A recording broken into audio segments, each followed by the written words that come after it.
The gentleman from South Carolina, what purpose do you rise? To address the House for 5 minutes, Madam Speaker. No objection. Thank you, Madam Speaker. I've been doing this series on our energy insecurity problem and opportunity. And it clearly is that. It's both a danger and an opportunity, our energy insecurity, the fact that we are dependent on foreign nations for our transportation fuels, and the fact that we really don't have a great plan at this point about how to produce electricity.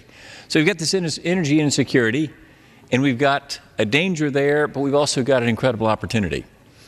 But speaking especially to fellow conservatives, I wonder if our environmental policy is being controlled, our conservatives' environmental policy is being controlled by former Vice President Al Gore. You know, it's said that he who angers you controls you. So I wonder if the fact that when we hear climate change, we see Al Gore and we get angry, it makes him actually the one that's controlling our view of climate change. Wouldn't that be something if we conservatives were actually under the control of Al Gore? Because he angers us so much that we can't see past him and some claims he makes about climate change. Some conservatives think those are a bunch of hooey.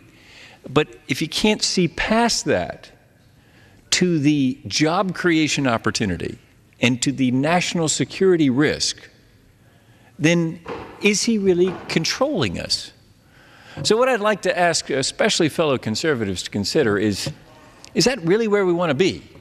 Do we really want to be controlled by a former vice president? Or do we want to see the opportunity, job creation opportunity, and the incredible national security danger, and then move to act to solve it? Of course, I think that the solution that conservatives bring is an understanding of markets and how economics works and how it is that people making profit will actually solve this energy insecurity problem. So try this out for size. You know, if I'm making Inglis widgets at my factory and I'm belching and burning and basically dumping ash on my neighbor's property, it's a pretty good deal for me. It stinks for my neighbor.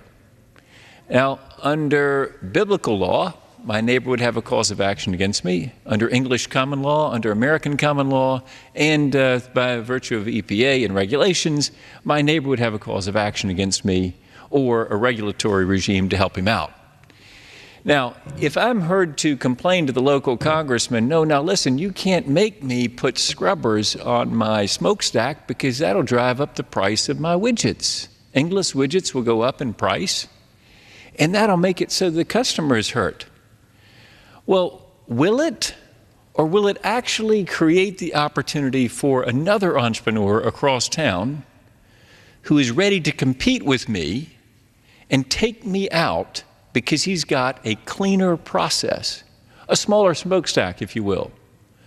So if society wants to move along to that better product that my competitor is offering across town, then what you have to do is figure out a way to make me keep my ash on my property. If you do that, it's called internalizing the externals. It's something that we conservatives understand. It's a market distortion that we've got to fix. If we fix it, then my incumbent technology, the cheaper widgets, because I get to dump ash on my neighbor's property, suddenly becomes more expensive. And the competing technology now takes me out. That's where we are with gasoline, for example. The reason the gasoline is so cheap, and it is so cheap, is there are all these negative externalities that aren't recognized by the market. The national security risk, the climate change risk, the environmental problems associated with it. If you stuck those onto the product of gasoline and said, now gasoline, compete with plug-in hybrids, suddenly plug-in hybrids would be popping up everywhere because the competition would be able to take out the incumbent technology. I think that's an inherently conservative idea.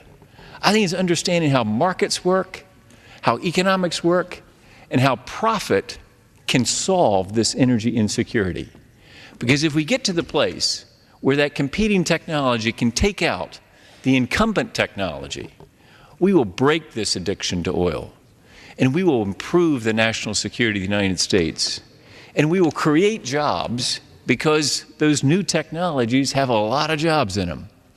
And so even if you think that climate change is a bunch of hooey, there are two other reasons to pursue it that are equally valid and very exciting opportunities to fix this energy insecurity that we face, and that I look forward to talking with you again. My colleagues, this is an opportunity for us to work together, to build consensus, to collaborate as Republicans and Democrats. We can fix this problem. Thank you, Madam Speaker. The gentleman's time has expired.